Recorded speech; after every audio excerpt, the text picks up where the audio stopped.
7절 말씀입니다. 다 같이 읽죠. 긍휼히 여기는 자는 복이 있나니 그들이 긍휼히 여김을 받을 것임이요. 아멘. 예레미야서 20장에 보면은 선지자 예레미야가 이스라엘 백성들에게 하나님의 심판을 선포하고 다니면서 겪는 고통스러운 일들이 가득히 적혀져 있습니다. 사람들은 예레미야를 눈물의 선지자다라고 이렇게 별명을 붙여줬는데 이제 사랑하는 조국 이스라엘이 곧 멸명하게 됩니다. 그리고 그 동족 모든 이스라엘 백성들이 조금 후에는 바벨론 군사들의 손에 의해서 참 비참한 모습으로 죽음을 당하게 됩니다. 예레미야는 이 사실을 압니다. 그래서 이 백성들에게 하나님께 돌아오라라고 이것을 아무것도 알지 못하는 이 백성들에게 달려가서 이 사실을 아는 예레미야는 눈물을 흘리면서 하나님께 돌아오라라고 그렇게 메시지를 전합니다. 한 사람이라도 마지막 순간까지 하나님께로 돌아오는 사람들을 기대하면서 예루살렘의 멸망의 최후까지 이렇게 하나님의 심판을 외쳤습니다. 그러나 이스라엘 백성들은 그 예레미야의 말을 듣지를 않습니다. 오히려 그렇게 외치는 예레미야를 데려다가 때리고 가두고 핍박하고 조롱을 합니다. 그리고 그 백성들은 하나님이 계시는 예루살렘 성전은 결코 무너지지 않는다라고 그렇게 생각을 했습니다. 역사 속에서 히브리 왕 때, 히스기야 왕 때 그 강력한 이 아수르 군사들 18만 5천이나 되는 그 대군들이 예루살렘을 공격하러 왔다가 하루아침에 다 송장이 되었다라고 하는 것 여러분이 성경을 통해서 읽으신 줄 압니다. 또 여러 나라들이 예루살렘을 공격을 하러 왔지만은 그러나 어느 나라도 예루살렘을 무너뜨린 나라가 한 나라도 없습니다. 그렇기 때문에 예루살렘 성에는 하나님이 계시기 때문에 결코 예루살렘 성은 무너지지 않는다 이렇게 생각을 했습니다. 오히려 예루살렘 성이 무너지고 결국은 모든 사람들이 바벨론으로 끌려간다라고 말하는 이 예레미야를 데려다가 하나님을 모독하는 자라라고 그렇게 그를 오히려 핍박하고 목에 칼을 씌워서 감옥에 가두어 버리고 맙니다. 예레미야는 그러한 핍박에 따르는 이 하나님의 심판의 메시지를 전하는 것이 참으로 고통스러웠습니다. 맞고 싶지 않았습니다. 감옥에 갇히고 싶지 않았습니다. 예레미야는 대범한 사람이 아닙니다. 강단이 있는 사람이 아닙니다. 모세와 바울처럼 내 민족을 살려주시지 않으면 차라리 내 목숨을 가져가 달라고 이렇게 얘기할 만한 이러한 용기가 있는 사람도 아니었던 것 같습니다. 아마 구약의 많은 선지자 중에서 선지자 되기를 가장 싫어했던 사람을 꼽으라 그러면은 아마도 예레미야가 되지 않을까. 예레미야는 그러한 사람이었습니다. 그런데 예레미야가 20장 7절에서 이렇게 말을 합니다. 여호와여, 주께서 나를 권유하심으로 내가 그 권유를 받아 싸우며 주께서 나보다 강하사 이기셨으므로 내가 조롱거리가 되니 사람마다 종일토록 나를 조롱하나이다. 이렇게 말을 합니다. 이 말은 하나님께서 여호와 하나님께서 나보다 훨씬 강하기 때문에 하나님의 꼬임에 나는 넘어갈 수밖에 없었습니다. 이 말이에요. 하나님의 꼬임에 넘어갔습니다. 그렇게 해서 남은 이 결과들이 벌어진 결과는 하나님의 꼬임에 넘어갔는데 그렇게 사람들에게 조롱당하고 핍박받는 처지가 됐다라고 하는 것을 말씀을 하고 있는 것입니다. 그런데 이상한 일은 그렇게 고통을 당하고 핍박을 당하면서도 예레미야는 하나님의 심판을 외치는 것을 멈추지를 않습니다. 계속 하나님의 심판을 외치고 있습니다. 8절에 또 이렇게 말합니다. 내가 말할 때마다 외치며 파멸과 멸망을 선포함으로 여호와의 말씀으로 말미암아 내가 종일토록 치욕과 모욕거리가 되었나이다. 우리 주님께서 십자가를 지시고 갈보리 언덕을 올라가실 때 그 주님의 십자가를 지신 목적은 그 주위에 둘러선 모든 사람들, 이 죄인들을 위해서 대신 십자가를 지시고 그들을 구원하기 위해서 십자가를 지고 갈보리 산을 올라가셨습니다.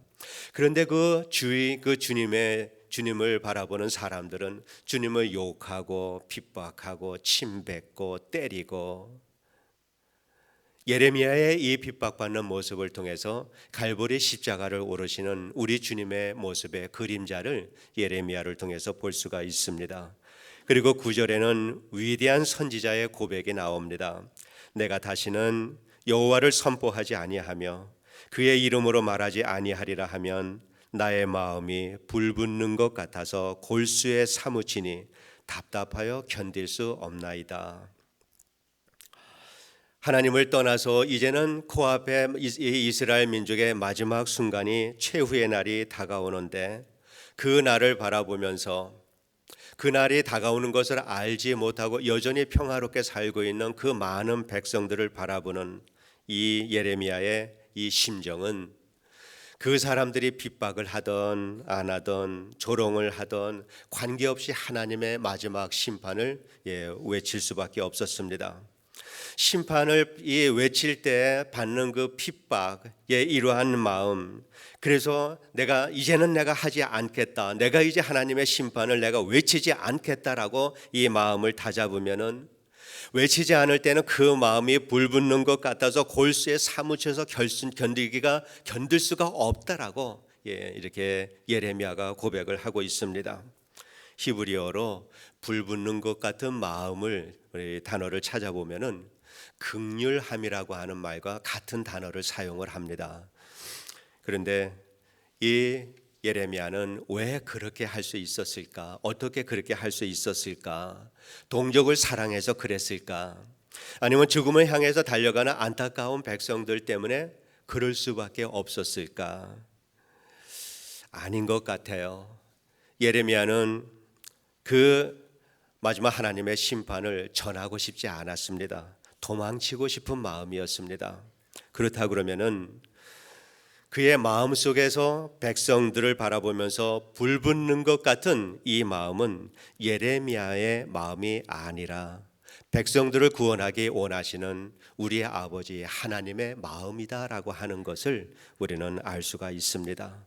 공의로우신 이 하나님께서 심판을 당해서 멸망할 수밖에 없는 그 죄인들을 바라보시면서 불붙는 것 같은 그 심정으로 바라보는 그 아버지의 마음을 예레미야의 마음속에 심어줬기 때문에, 예레미야는 자기의 본 마음은 있지만은 그러나 아버지 하나님의 간절한 그 불붙는 듯한 그 마음 때문에 견딜 수 없어서 골수에 사무쳐서 결국은 나가서 이 하나님의 심판을 전할 뿐만 아니라 말할 때마다 내가 하나님의 심판을 외쳤다라고 이렇게 말씀을 하고 있습니다.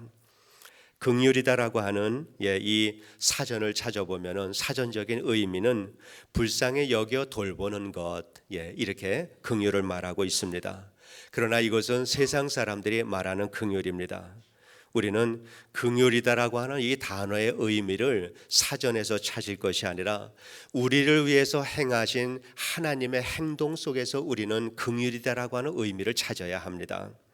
그래서 우리는 주님께서 말씀하신 이 긍휼이 영원히 심판을 받아서 죽을 수밖에 없는 우리들, 이러한 그 악한 우리들을 불쌍히 여겨주셔서 우리를 대신해서 그 아들을 이 십자가에 죽게 해서 심판해 버리시는, 그래서 우리를 해서 대속적이고 대신된 이 죽음을 아들을 통해서 이루시고 우리 모든 죄인들을 구원해 주시는 하나님의 그 마음을 긍휼합니다. 그 마음이 하나님의 긍휼함이다라고 하는 것을 우리가 이해해야 합니다. 하나님께서는 예레미야 선지자에게 그 마음을 주셨고, 그리고 그 예레미야는 그 마음 때문에 하나님의 심판을 외치지 않으면 불붙는 것 같은 그러한 마음을 가지고 핍박과 치욕과 모욕과 조롱을 당해도, 매를 맞고 목에 칼을 쓰고 감옥에 갇혀도 외칠 수밖에 없었던 것입니다. 예레미야의 불붙는 것 같은 마음, 이 마음은 우리를 구원하기 위해서 아들을 십자가에 심판하신 아버지의 마음이고, 그리고 그 아버지의 마음을 알기에 그 뜻을 이루기 위해서 십자가에서 죽음당하신 우리 주 예수 그리스도의 마음의 그림자를 우리는 예레미야의 삶을 통해서 우리는 읽을 수가 있습니다. 그리고 십자가 위에서 아버지의 불붙는 것 같은 그 마음, 그 사랑과 긍휼하심을 우리 주님께서는 모든 사람들이 볼 수 있도록 주님은 다 보여주셨던 것입니다. 우리는 이 성경에 나오는 긍휼이다라고 하는 이 마음을, 이 단어를 세상적인 긍휼이라고 하는 이 단어와 혼동해서 사용하여서는 절대 안 된다. 저는 그렇게 생각을 합니다. 다른 사람들을 긍휼히 여기라라고 하는 이 말씀을 나보다 좀 가진 것이 없는 사람들, 약한 사람들, 불쌍한 사람들, 이 사람들을 돌보는 것으로 긍휼을 말한다라고 하는 것, 우리가 교회에서의 긍휼을 말하는 것은 이 긍휼이 아니다라고 하는 것을 우리가 이해를 해야 합니다. 물론 그분들도 우리가 도와야 합니다. 그러나 우리가 우리의 마음에서 나오는 긍휼한 마음을 가지고 이렇게 긍휼 사역을 한다라고 해서 어르신들, 연약한 분들, 없는 분들을 돕는 것이 이게 긍휼 사역이 아니다라고 하는 것을 우리가 이해를 해야 합니다. 죽어가는 그 영혼들을 바라보는 아버지 하나님의 그 마음, 영혼을 바라보고 죽을 수밖에 없는 그 영혼, 이 죽음의 칼날 아래 놓여서 살아가고 있는 그 영혼들을 바라보는 아버지 하나님의 마음을 가지고, 그 마음 가지고 이 돌보는, 그 영혼을 돌보는 사역을 하는 것이 긍휼 사역이다. 우리가 이렇게 이해를 해야 할 수 있습니다. 한문에 동병상련이다라고 하는 이 말을 우리가 잘 쓰는 말 중에 하나죠. 같은 병을 앓는 사람들끼리 서로 가엾게 여기는 것을 동병상련이다, 이렇게 말씀을 합니다. 주님께서는 우리와 동병상련의 마음을 갖고 살기를 원합니다. 우리 주님께서 그 영혼들을 바라보면서 불붙는 것 같은 그 마음, 이 마음을 우리가 같은 마음 품기를 원합니다. 이 마음을 품고 주님이 원하시고 참으로 모든 그 구원하기를 원하시는 그 영혼들을 같은 마음을 품고 세상을 살기를 원합니다. 이것이 주님의 마음입니다. 그래서 우리가 주님께서는 그 영혼들을 바라보면서 우리 주님은 주님의 그 아픔을 우리가 함께 같이 아파하기를 원합니다. 그것이 주님의 원하시는 일입니다. 그런 사람들에게 우리 주님께서는 긍휼히 여기는 복을 주시겠다라고 말씀을 하셨습니다. 성경에서 말씀하는 이 긍휼과 또 긍휼히 여기는 사람에게 긍휼히 여김을 받는 이 복을 받은 사람의 이야기가 성경에 있습니다. 우리가 아주 잘 아는 한 여인의 이야기입니다. 솔로몬의 지혜의 판결 가운데 나오는 이 창녀의 이야기입니다. 두 창녀가 살아있는 한 아이를 두고 이 아이가 나의 아이다라고 서로 주장을 합니다. 그러니까 솔로몬이 그 아이를 반으로 나눠서 서로 공평하게 반씩 나눠주라라고 그렇게 판결을 내렸습니다. 그 판결을 받은 한 여인은 그러라고 합니다. 그런데 또 다른 여인은 마음이 불붙는 것 같아서, 성경에 그렇게 표현하고 있습니다. 마음이 불붙는 것 같아서 그 살아있는 아기를 그 다른 여인에게 주라고 얘기를 합니다. 그 아기는 자기의 생명보다도 더 소중한 아기입니다. 이 아기의 죽음을 참아보지 못하고 이 아기를 차라리 저 여인에게 주라라고 마음이 불붙는 것 같아서 그 여인에게 양보를 합니다. 솔로몬은 그 여인이야말로 저 참 아기의 엄마다라고 하는 것을 판결을 합니다. 그리고 그 여인에게 살아있는 아기를 주었습니다. 솔로몬은 인간의 본성을 통해서 두 여인을 시험을 한 것입니다. 히브리 말로 또 긍휼이다라고 하는 단어가 가지는 또 다른 의미가 있는데 이 의미는 자궁이라고 하는 단어의 의미를 가지고 있습니다. 자궁은 새로운 생명이 잉태가 되는 곳입니다. 생명과 생명이 만나는 곳입니다. 엄마의 생명과 아기의 생명이 하나로 서로 연결되어서 새로운 생명으로 시작이 되는 곳입니다. 그곳에서 생명에 대한 애착은 끊을 수 없을 만큼 단단하게 서로 맺어져 있습니다. 그렇기 때문에 자기의 생명이 아닌 그 아기, 이 아기에 대해서 가짜 엄마는 불붙는 것 같은 마음이 일어나지를 않는 것입니다. 그렇기 때문에 솔로몬은 이것을 보고 진짜 엄마가 누구인지를 판단을 한 것입니다. 참으로 지혜로운 왕이다, 이렇게 생각이 듭니다. 시편 2편 7편에 보면은 하나님께서 오늘날 내가 너희를 낳았다라고 그렇게 표현을 합니다. 그리고 이사야 49장 15절 16절에 보면은 여인이 어찌 그 젖먹는 자식을 잊겠으며 자기 태에서 난 아들을 긍휼히 여기지 않겠느냐. 그들은 혹시 잊을지라도 나는 너를 잊지 아니할 것이라. 내가 너를 내 손바닥에 새겼고. 하나님께서 그렇게 말씀을 하십니다.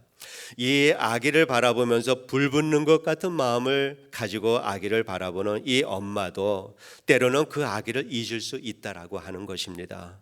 그런데 하나님은 한시도 잊지 않고 우리를 보신다는 거예요. 우리를 지키시고 돌보시는 분은 우리 하나님이시다라고 하는 것입니다. 결국은 이 여인의 불붙는 것 같은 이 마음을 통해서 우리가 알 수 있는 것은 우리에게 우리를 향하신 하나님의 불붙는 것 같은 마음을 이해하기 위해서 그림자로서 보여준 마음이다. 이것을 우리가 또한 이해를 할 수가 있습니다. 하나님은 모든 사람들을 그러한 사랑으로 모든 사람을 다 지으셨습니다.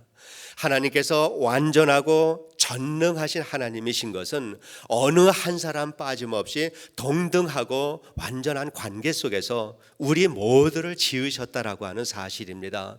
어느 누구에게 편견을 가지신 것이 아니라 하나님을 사랑하는 사람이나 하나님을 사랑하지 않는 사람이나 참으로 악한 죄 가운데 사는 사람들이나 하나님은 똑같이 불붙는 것 같은 마음으로 사랑하시는 하나님이신 것을 우리가 이해를 해야 합니다.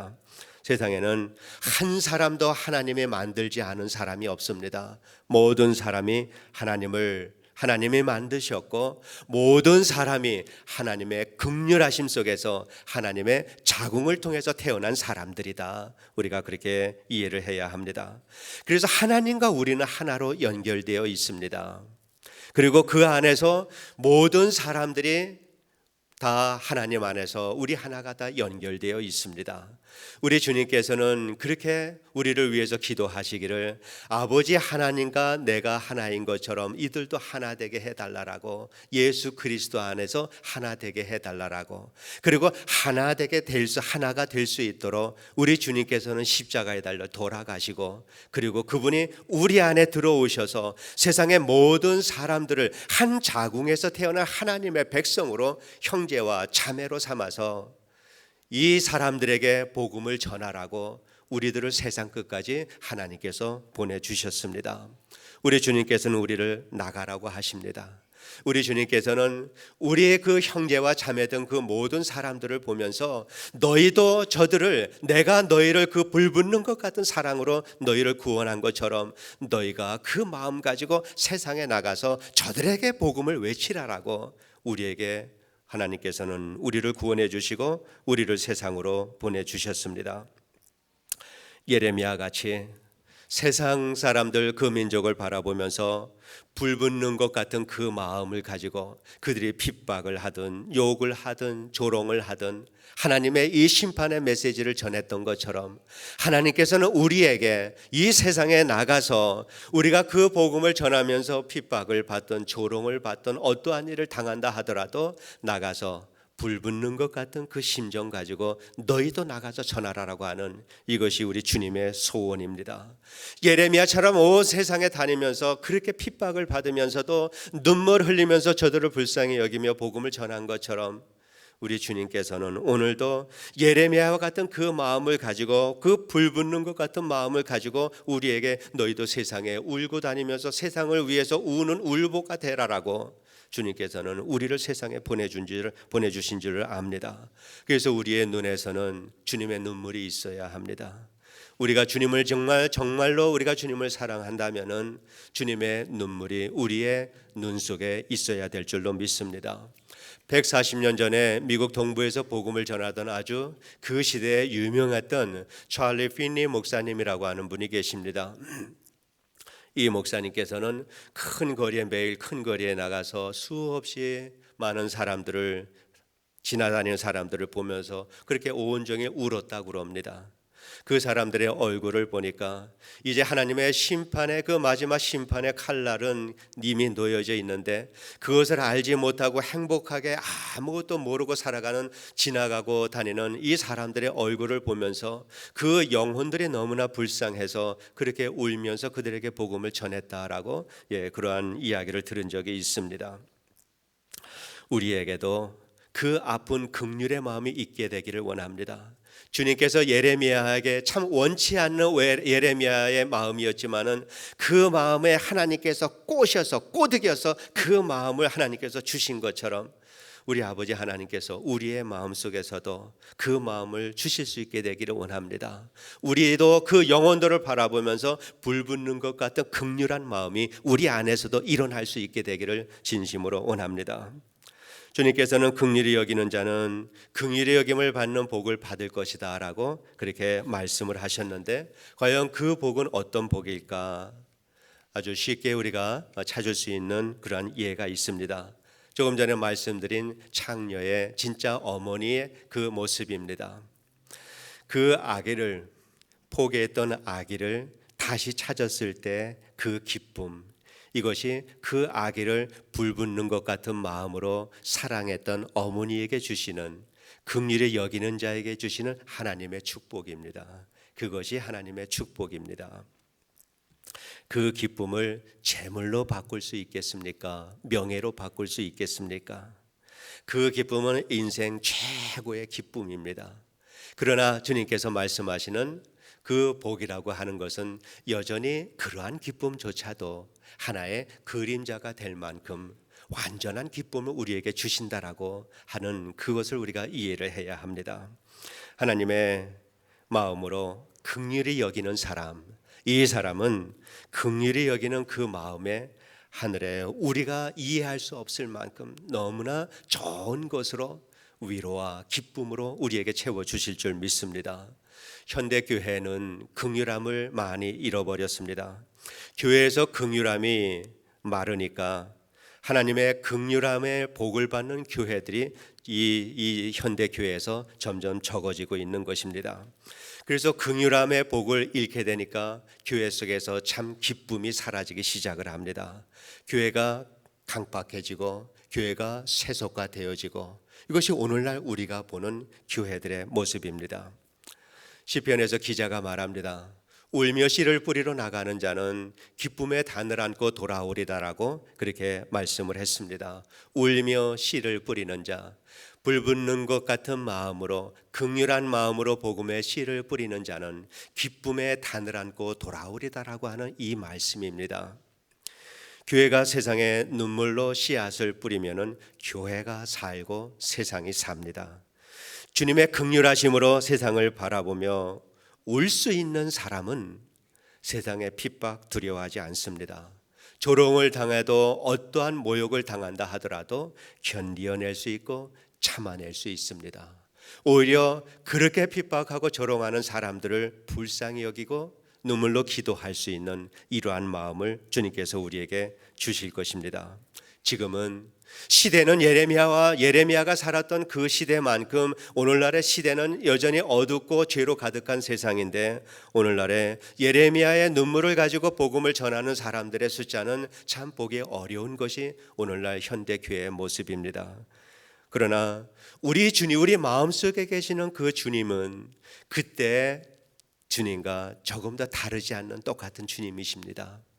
불붙는 것 같은 주님의 그 마음, 죽음으로 하나님의 심판의 칼날 아래 놓여진 사람들을 바라보면서 죽음의 길을 가는 그 사람들을 바라보면서 불붙는 것 같은 그 마음을 예레미야의 마음속에 심어주신 그 하나님의 그 긍휼하심의 마음은 그때나 지금이나 조금도 변함이 없다라고 하는 사실입니다. 우리를 구원해 주신 그 하나님께서는 우리에게 그 마음을 심어주기를 원하십니다. 우리로 하여금 그 마음 가지고 세상에 나가서 저들을 향하여서 너희도 좀 울어라라고 주님께서는 우리를 그 세상에 보내주시기를 원하십니다. 세상이 악해진 것, 이것은 교회가 울지 않았기 때문입니다. 우리가 울지 않았기 때문입니다. 교회의 역사를 우리가 보더라도 세상이 어떠한다 하더라도 교회가 울면 세상은 변했습니다. 언제나 그랬습니다. 세상은 교회가 울 때 변했습니다. 교회가 울음을 멈췄을 때 세상은 어두워지고 악해지기 시작을 했습니다. 여러분이 교회의 역사를 뒤져보시기 바랍니다. 항상 세상은 그래왔습니다. 그렇다고 오늘날 이 세상에 이렇게 어두워지고 악해지는 이 세상은 과연 누구 때문인가? 교회가 울지 않았기 때문입니다. 우리가 울지 않았기 때문입니다. 우리는 세상을 탓하면 안 됩니다. 울지 못하는 우리들의 마음을 탓하고 우리들의 마음속에서도 주님의 그 마음을 달라고 우리는 하나님 앞에 기도해야 합니다. 울지 못하면 아파하기라도 해야 합니다. 우리가 그것조차도 우리가 하지 않는다면은 교회는 엘리 제사장이 다스리던 그 시대에 부패한 이러한 그 성막처럼 교회는 그 모습이 되고 말 것이고, 또 바벨론의 그 칼날에 다 무너져 버린 예루살렘처럼 이 시대에 교회는 그러한 모습이 되고 말 것입니다. 세상으로 달려나가서 눈물을 흘리든지 골방으로 달려나가서 눈물을 흘리든지 우리 주님께서는 우리가 그렇게 살기를 원하십니다. 세상을 향하여서 우리는 주님의 그 마음 품고 울기 원하시는 것이 주님이 원하시는 소원입니다. 때로는 우리 마음속에 성령께서 역사하십니다. 그래서 우리는 얘기합니다. 우리는 생각하기를 나도 복음을 전해야 될 텐데, 내가 꼭 빚진 자의 마음으로 내가 복음을 전해야 될 텐데. 여러분, 이 마음은 성령께서 주시는 마음입니다. 성령께서는 불 붙는 것 같은 마음으로, 그 마음으로 우리가 달려가기를 원하시는데, 우리의 믿음이 약해서, 우리의 믿음이 참으로 약해서 우리에게 들려오는 소리는 겨우 주님이 말씀하시는 것은 불 붙는 것 같은 정말로 간절한 마음으로 세상에 달려나가기를 원하는 주님의 이 음성이 우리에게는 내가 복음을 전하기는 해야 되는데, 이것밖에 우리에게는 들려오지를 않는 것입니다. 그런데 우리는 그 마음의 그 소리까지도 우리는 감당하지 못하고 교회의 문과 우리의 가정의 문턱을 넘어서 세상으로 가지 못하는 것이 오늘날 우리들의 현실이다, 그렇게 생각을 합니다. 그 마음이 드는 것이 예레미야를 꼬드겼던 우리 하나님 성령께서 우리를 꼬드기는 겁니다. 내 마음을 가지고 불 붙는 것 같은 이 마음 가지고 같이 나가서 죽어가는 저 영혼들을 향하여서 나와 같이 복음을 전하자. 내 마음에 그런 마음이 들 때 이것을 성령이 우리를 꼬드김이라 생각을 하시고 예레미야처럼 넘어가시기 바랍니다. 그 꼬드김에 넘어가서 나는 원하지 않아도, 나는 하고 싶지 않아도 내 마음속에 있는 불 붙는 것 같은 주님의 그 마음이 나를 사로잡을 수 있도록, 이러한 마음을 가지고 우리가 살아갈 때, 이렇게 그러한 마음 가지고 세상을 향하여서 우리가 울면서 이 주님과 동행하는 삶을 살아갈 때 주님께서는 우리 교회를 아름다운 교회로, 우리의 가정을 참으로 복된 이 가정으로, 우리들의 믿음을 참으로 성숙한 믿음으로 인도해 주실 줄로 믿습니다. 이 주님의 은혜가 우리 성도님들, 모든 성도님들 가운데 함께 하시기를 주님의 이름으로 축원합니다. 기도하겠습니다. 고마우신 하나님 아버지, 은혜를 감사드립니다.